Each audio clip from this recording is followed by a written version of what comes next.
For a long time, I thought that Valentine's Day was a florist's busiest holiday. I later found out that the busiest day is actually Mother's Day, because not everyone has a sweetheart, but everyone has a mother. That's true. I never thought about it that way, but it is true. Now, I recognize that we're all in different places with our mothers, but we all have one somewhere, or had one at some time. I myself am a mother to 4, 3 girls and 1 boy. I love them all equally and in unique ways. They're all so different, so beautifully different. My family and I were dropping some flowers off at the cemetery one day last year. We go there often. On this particular day, my youngest baby, Zoe, and I were walking around while I was introducing her to her grandparents and great-grandparents and sharing old family stories with her. My older girls were down by the pond with their dad, my adoring husband, feeding the turtles. I knelt down at a small grave that was decorated with toys and candy and adorned with pinwheels. And through choked back tears, I whispered, "Where are you, Leo?" I got up and I kept walking with Zoe. As I approached the road, this young boy around 10 years old, wearing black jeans and a black hoodie with some smart-ass comment disguised as the Jack Daniels logo, was walking through the cemetery. He stopped to tell me how cute my baby is. He told me that he remembers when his brother was that small. This boy, who looked like he was up to no good, reached out to me. I wasn't sure why. Maybe he wanted me to write him off based on his looks so he could justify some questionable choices. Maybe he felt vulnerable seeing an adult while he was alone without the influences of his friends, like he could relax and just be himself for a minute. Maybe he thought I looked vulnerable and wanted to take advantage of that. Or maybe he wanted to comfort me. I don't know why he reached out, but he did. So I asked how old his brother is now. The boy stopped in his tracks. I knew we connected. He wasn't expecting me to talk to him or to care about his family, but that one simple question lit up his face. He told me his brother was 3 now. I made a joke about how crazy 3-year-olds can be, and we shared a laugh. Then his face grew concerned. I think he started to realize why I was at the cemetery.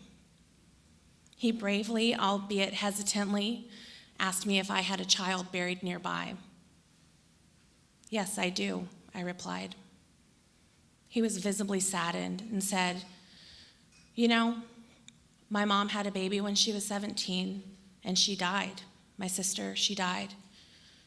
And then my mom had me at 19. With a smile, I explained to him that he was a rainbow baby. And he agreed with me. I couldn't help but stare in wonder at this tender-hearted kid who knew what a rainbow baby was.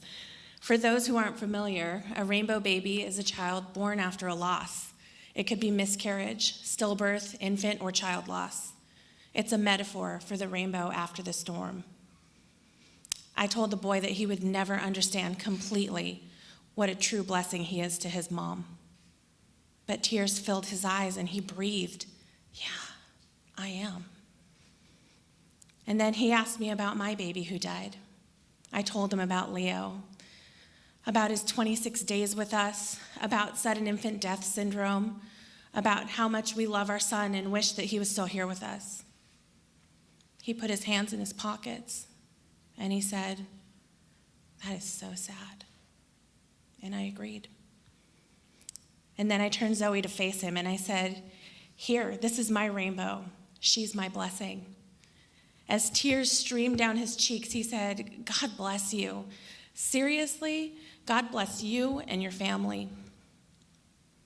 I said it back. And feeling weak, I sat on the memorial bench that we placed at the cemetery near Leo's grave, and I cried. I looked up a minute later to see that the boy was getting ready to hop the fence headed toward the homes behind the cemetery, and I watched him stop to turn and look back at us before he left. When he was out of sight, I hugged Zoe tight. I left a kiss for Leo on his grave, and I could feel deep in my being Leo's energy vibrating. I asked where Leo was, And he brought me a boy whose life was changed by our story, whose presence changed me. I am a mother of 4, 3 girls here on earth, and 1 boy, my angel in heaven. We all have a mother. Almost done. We all have a mother. We all mean different things to our mothers, and our mothers mean different things to us. But one thing we will never truly know is what a blessing we can be to our mothers, to someone else's mother, or how we can be a mother figure to someone, even if it is only during one interaction. That's the real beauty of motherhood, isn't it? It touches all of us in different ways, and we experience it from many perspectives.